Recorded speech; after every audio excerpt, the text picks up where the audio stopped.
I'm attorney Nick Alcock. I'm going to speak a little bit about instances where people are not bondable. And many times people will come to my office and they'll say, well, look, we want to pay a bond. How do we get our loved one out of jail while the case is pending? So if you've been arrested and you're taken in front of a judge, there are a certain number of cases where under certain circumstances you're not going to get a bond. And let's talk about those. Number one is many times people that are on probation, if they commit a felony offense, they will probably be held non-bondable for that probation violation. They call it a probation hold. And it's confusing because they'll set a bond on the new case, say it's $5,000 for the new felony, but if you were on probation when you committed that felony, allegedly, then you'll be held non-bondable on your probation matter. And so you'll see two different things in a readout. You'll see bond to $5,000 for a new CR number, a new case number, and then non-bondable for a probation violation. So even if you pay that bond, you're not getting out, you're not going anywhere because they have to figure out what's going to happen to you with your probation violation.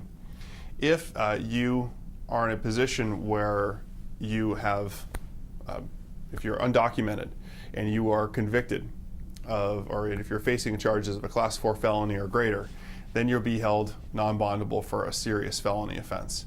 And that's something that obviously concerns a lot of people.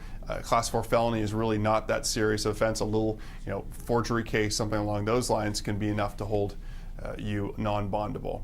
The other typical non-bondable case would be a case where it's very, very serious murder charge, and the court might say, well, look, this person is going to be held without a bond. That can happen, or they put in a bond which is so high you might as well be non-bondable. $2 million, $3 million cash-only bond for the vast majority of people on this planet. Can't pay it, so you might as well consider yourself a non-bondable individual. The other type of case where you see no bond are for certain sex crimes.